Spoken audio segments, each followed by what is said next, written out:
the first ceremony was a base for me down in Costa Rica. Again, I didn't purge. It was tricky, but it wasn't like I walked out of there thinking I never want to touch ayahuasca again, which, to be honest, is the way I felt on my previous ceremonies 5.5 years ago, 6 years ago. I did 3 that year in London, spaced over 3 or 4 months. And each time I just thought the next day, like, I'm never drinking this stuff again. My stomach hurt. I had some real shaking experiences. Powerful, but I mean, it was just a lot of pain in the meantime. Emotional, a little bit traumatic, but I feel like that maybe is also necessary. So for the second episode in Costa Rica, the second ceremony, the shaman and the guy that runs the place and Dennis all agreed that we needed stronger medicine. So of course I was like, okay, that sounds good. I'm also making a documentary film. Like I want to experience what I'm here to do. And so the shaman named Wheeler, we went down to his house, and we've got all this footage. It's going to be out in the first few episodes of Dissolution, the series. He was down there cooking this already thick brown brew, which does not taste very good, down into an even thicker brew. And I reckon it was probably 50 to 75% stronger now.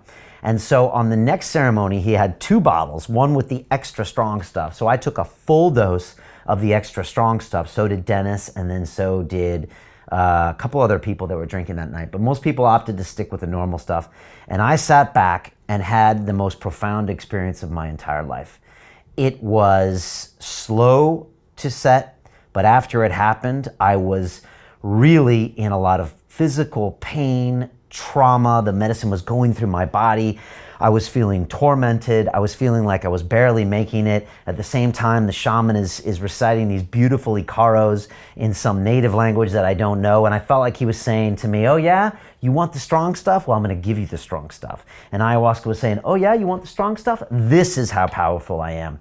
And at that point, I was pretty much completely dissolved, just like the movie Dissolution in our trailer. Every atom of my body was pretty much disintegrated and spread back out into nature.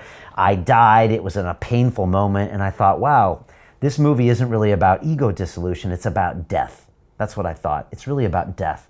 And I thought to myself that a lot of the ways that we behave that are maybe not helpful in this world are because we don't have a good relationship with our own death. And I think that's why a lot of times people build these big buildings and stick their name on them, or they amass all this wealth and they try to be this big thing because maybe it's a substitute for them knowing they're going to die someday. And I think sometimes we overcompensate with bad behavior, maybe because we don't have a good relationship with our death. So more to be explored on that later. After 2 hours of torment, and then finally a massive purge where I just had to lean over and threw up in this bucket next to me, which of course was next to the shaman, Angelita, which gave me this bracelet. I purged. I was trying not to. I think I had a bad relationship with purging. You should just let it go. A lot of times it's cleaning out bad energy. And I'm kind of glad I did. I didn't really have a choice. And after that, I kind of sat back and thought, okay, that was a good experience. It was tormenting, but I got to see nature dissolving me. I got to see humans being just a tiny speck in the long billionaire scheme of the world, and how we're just part of nature and our emotions are our own. And I go into this more in the video series. But after that, I got given basically 10 commandments. And it was all of this knowledge and actionable items that I have to take in my life. And I've got all of these notes here. It's pages and pages of notes. And, I'll give them to you basically now. The first one was just complete dissolution, what it was like to be completely dissolved as a human being, what it was like to be part of nature, what it was like to actually die, the emotions that are involved in that.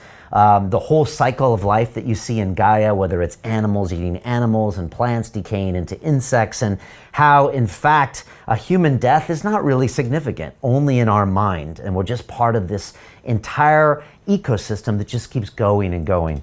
So that was an interesting thing to there. Then I thought more about death and how we need to get more in tune with it. The next thing, I was really given a lot of thoughts about Dennis McKenna and how important he is, and how I need to make sure that I promote his message and take care of him, because he's got these great ideas to really listen to the plants and make sure that we don't destroy them, because they're a huge part of why we're here, and maybe even more important than us sometimes. And as egoic animals, sometimes we think we're just better than any animal and any plant, when in fact they have really some fascinating intelligence, and they think longer term than we do. because they're around a lot more. After that, I got some more messages about Mariana, make her your queen and really make her a big part and honor her and cherish her feminine energy. She kept coming up in these ceremonies. Feminine energy came up a lot and how powerful it is, perhaps even more powerful than our male energy.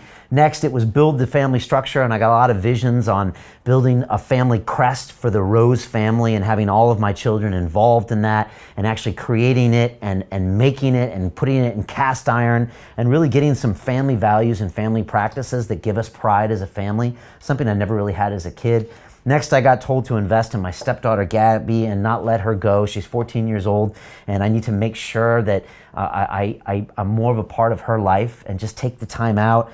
Next, I was told that I need to allow myself to be loved, and I went back to my childhood, and I saw a young boy that really just hadn't had much love and just was really always yearning for that and probably overcompensated with all of my achievements. And that was really obvious. Things that Dan Pena said, Brian, is completely obvious. So that was good, and just to maybe allow myself to finally be loved as opposed to kind of shut people out like sometimes I have. So that was important, and I talked to Mariana about that when I got back.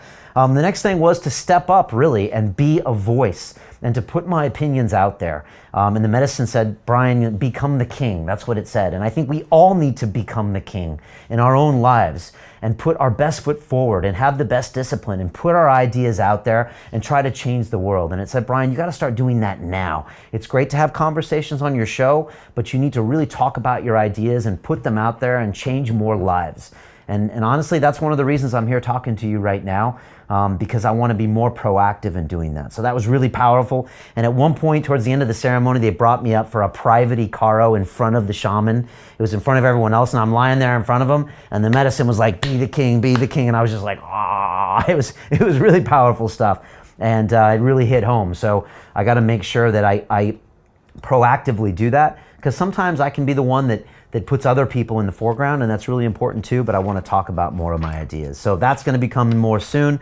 Next is at London Real. I want to focus on the people here. I want to listen to my team more. I want to build this space, something that we're super proud of. Again, this is the first iteration of the Real Deal set, but it's going to be even better. You won't believe what we have coming.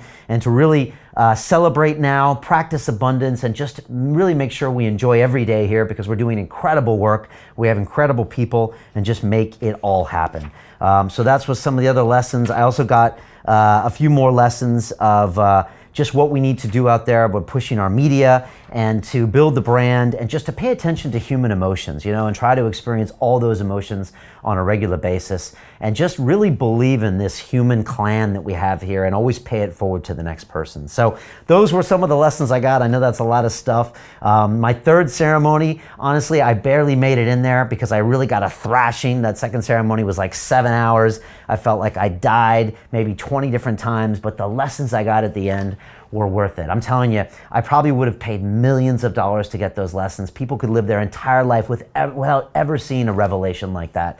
So again, I made sure I wrote it down, and I'm trying to make sure I implement these things into my life, because it's very easy to go and have a ayahuasca experience and you're like, oh, that was amazing. And you come back to your life and you come back to your same friends, your same peer group, your same bullshit routines, your same mentality, your same bad attitudes, and nothing changes. So I'm really trying to be proactive to make these changes in my life and to go ahead and make sure I enact a lot of these lessons. And I'm trying to do that right now.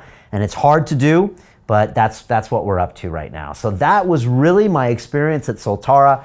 Again, I don't have any kind of an affiliate organization with Soltara. It was just a great place that allowed me to have some amazing ceremonies there, and I had them with Dennis, and it was absolutely incredible. So again, thank you for hearing me out on these ceremonies. There'll be much more of this in depth on our series Dissolution, and I'll be talking about these in our vlogs as well, but that's what happened to me down there. If you have any questions about this stuff, you can always email me. It's hello@londonreal.tv if you've got any questions about what happened or what's going on.